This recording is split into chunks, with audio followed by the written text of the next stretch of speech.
I actually drank all my chai again. I don't want another cup of chai, so we're just gonna do a chai-less chai with Chhavi.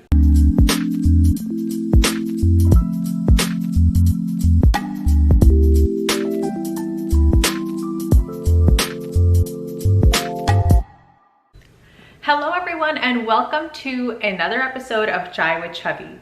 Now, today's episode, we're gonna talk about something that I think almost everyone deals with at some point: how to deal with negativity. Now, I think negativity comes in all forms. You have negativity in real life, you have negativity online, and it's just one of those things where it's like, okay, how can we keep going forward, keep a positive attitude, and prevent negative people, situations, circumstances, and words from hurting us? So let's discuss that. I'm so excited for today's topic because boy, do I have some thoughts. The first thing that I want to start off talking about is this book that I finished reading.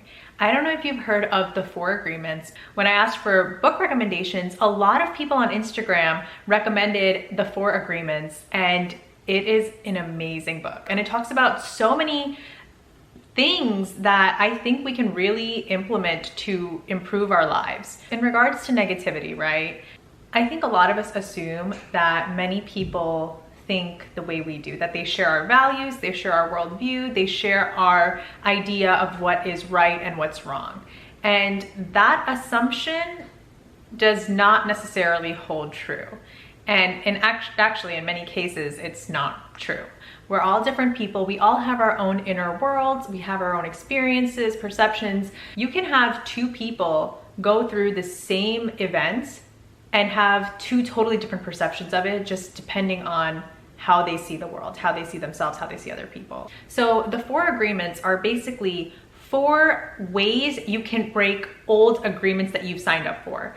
Like a lot of the things that we consider rules for life or things that dictate our lives are not things we've really agreed to. Like we haven't decided our name, we haven't decided our language, our culture, all of these things. So there are certain sets of rules that we inherit from society.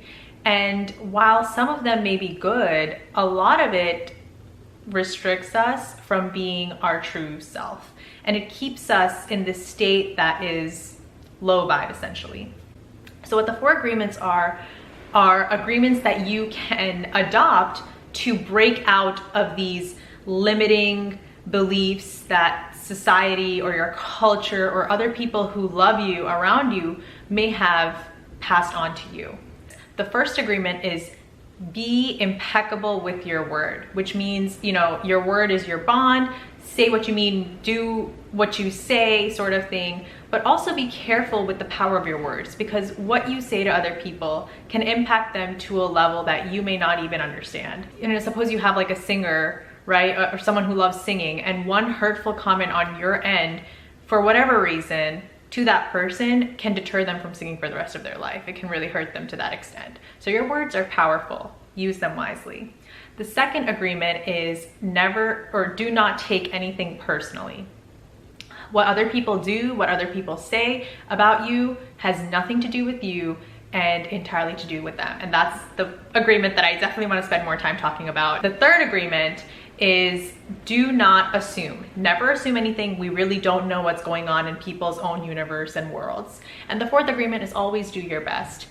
So, as promised, let's talk about the second agreement, which is never take anything personally, because I do want to explore that a little bit more. I am constantly putting myself out there online, right? I post almost every single day on TikTok and Instagram. Well, I just want to start off by saying thank you to all my incredible followers. I'm gonna say 99% of the time, my comments are so supportive, so kind, so loving, and I truly appreciate those of you who have been there with me from the beginning of my journey, and even those of you who have joined now, because you guys are absolutely awesome. So thank you so much for giving me that community and helping me and supporting me in putting myself out there in this way. However, there are also occasional instances where I do get trolls and negative comments, and while those don't really faze me as much anymore, I do remember when they those negative comments did faze me. And I kind of want to share with you how I was able to overcome those instances. One of the things that really changed my mindset, in addition to the second agreement, right? Not taking anything personally. Well, how do you do that? Like how do you go about not taking things personally? Because sometimes if someone hits, like, you know, like, what do you call it? Puts salt in that wound, that can really hurt. So how do you go about not taking things personally? Like, we may be able to tell when someone is physically unhealthy, right? If they're engaging in physically unhealthy activities, they are just not taking care of themselves, we can see that. But we can't always see if someone is mentally and emotionally unhealthy, because that's all part of their inner game. So what do I mean by that? Like, is this someone who has a negative, like they have negative self-talk? They are constantly putting themselves down in their head. They are comparing themselves to other people. They are not feeling good about who they are.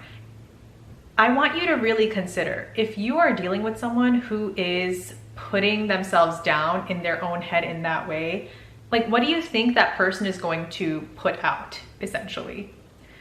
There's no one I know, right, that has great inner self-talk and is a positive, uplifting, joyful person who goes around trying to hurt other people.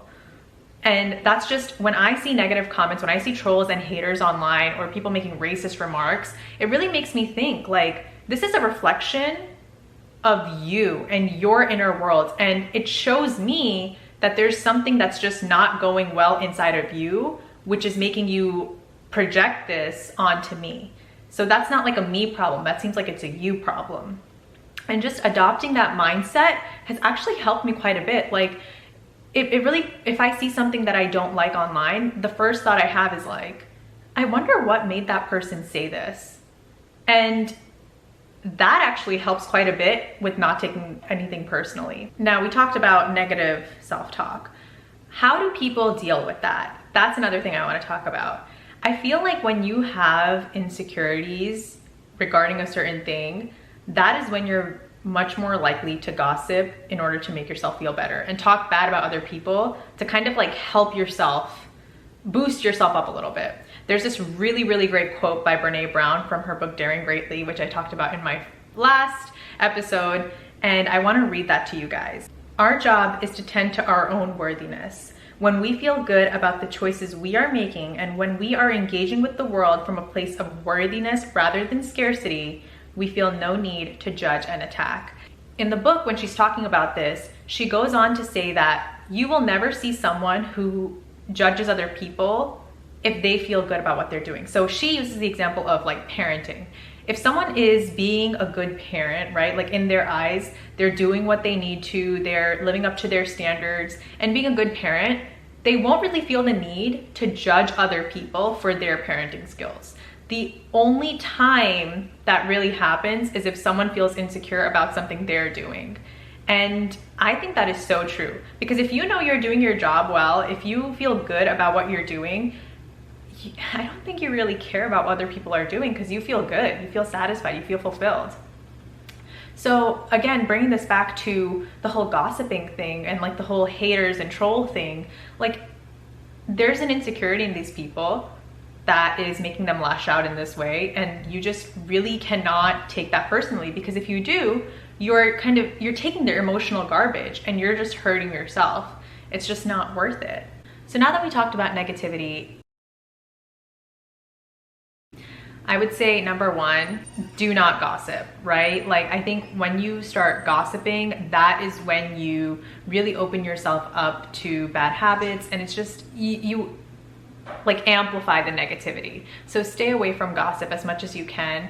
A rule of thumb that I like to follow is if you wouldn't say it about that person, like in front of them, you should avoid saying it at all. And it's a good rule of thumb to have, because first of all, it helps you practice honesty and authenticity in your day-to-day life, which really helps build rapport with yourself. And secondly, you're not engaging in a self-destructive habit. I would say the second one is really watch your self-talk and watch what you're saying on a daily basis. When we have negative self-talk, when we're constantly complaining about things, we bring into our life more instances to complain about. I'm a huge believer in the law of attraction, and I've seen this in my life so many times too. The more gratitude you practice, the more you stop to admire the things that you love and appreciate, you will notice you draw more of that into your life. But as soon as you start going down the rabbit hole of complaining and just talking bad about this, that, that's what you see. And just that simple switch can make a huge difference. So that's actually one of the things that I would love to challenge you guys to do. Go a week without complaining. And while you're at it, I would open up the notes app on your phone, and as you go through your day, look for things that you appreciate in each day and just make a quick note of it. At the end of the night or at the end of the week, whenever, take some time to look back at all the little things you appreciated. I kid you not, it'll boost your mood like nothing else. So that's another habit that I would suggest. So no gossiping, no complaining. The third thing is try to look for the silver lining. And I know sometimes this is easier said than done, but I really want to challenge you all to look for that silver lining. Bad things happen, right? Life is filled with ups and downs, challenges, but I really feel like our perception of the events that we go through in life changes their meaning for us. So for example, you can look at a breakup as the end of a relationship, something that, you know, is like sad. And of course breakups are sad, but instead of just dwelling on that and like, you know, putting all your energy into focusing on how sad you are, you can make a switch in your mindset and think of the breakup as the end of something, but also the beginning of you finding someone that you may be more compatible with, or that relationship teaching you something that is now going to make you a better fit for the partner that you may spend the rest of your, or you will spend the rest of your life with, you know?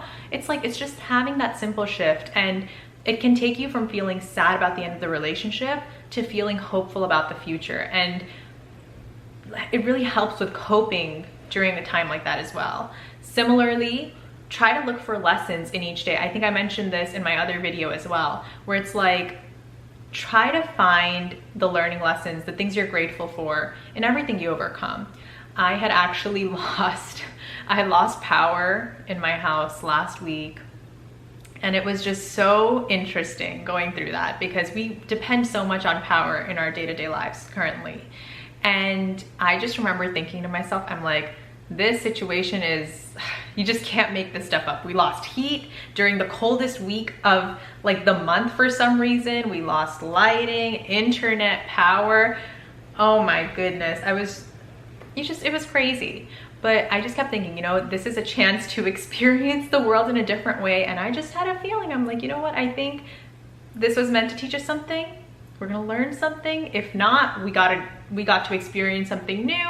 And maybe this is gonna be something like that pullback before something really amazing happens. I don't know why. I told myself that, and it really helped us. You know, it helps shift your perspective on the situations that you encounter. So try that. Another emotion that can bring about negative behavior is jealousy and envy. And one of the ways I deal with those emotions is think abundance. I think when you think scarcity, it's very easy to fall victim to those low vibe emotions of jealousy, envy, comparison. But when you think abundance, you think, wow, this person got this, that for me, or better. And that just shifts your perspective entirely and how you relate to that instance. There's this one book, I forget which book it was. I was reading this and this part stood out to me, and I really have been practicing it in my day-to-day life. It said, when you are going through life, right? When you're going through your daily life and you see something that you like, instead of feeling like, oh my God, I wish I had that, you know, and like feeling those kinds of emotions and having those thoughts, think, wow, like appreciate that thing. So I'll give you an example. So if you are driving down a very nice street with beautiful homes that are super expensive, right? instead of feeling envious, like, oh, I can't believe these people with their nice homes, and like, oh, what's wrong? Like, they probably stole from people, which is why they can afford it. They're probably all stuck up and snobby rich people. Instead of thinking that, shift your perspective into appreciating the homes. Like, oh my goodness, that house is so beautiful. That person has done such an amazing job with their lawn, or whatever. And when you start to appreciate things, you invite them into your life. Like, you know, because maybe you haven't, like, maybe you feel bad that your house isn't as beautiful or as nice looking or as big as some of the houses on the street. So how are you going to ever obtain that beautiful house that you want if you have these negative feelings regarding beautiful homes? Right? It doesn't make sense. It's like you're contradicting yourself. So instead of feeling those negative vibes because you don't have this thing, try to appreciate that, to invite that and attract that into your life. You know, like attracts like. When you put out good vibes into the universe, when you give out love, light, appreciation, gratitude, you are putting yourself on a higher frequency. You're putting yourself in a position where you will attract those things to you. I feel like if there are any doubters out there, just try these little experiments and see if they improve your life in any way. If they attract those things that you want into your life, if they change your mood, and just experiment and see what happens. I think mindset is so critical to our well-being. Mental health, it's something we have to care for, look after, and our perception really impacts how we go through life and the quality of life that we live. So that is all for this episode. I'm gonna wrap this up, but thank you so much for tuning in, and be sure to like the video and subscribe. I still don't know where the subscribe button is, but be sure to like this video and subscribe, and stay tuned for more episodes. I will see you next time.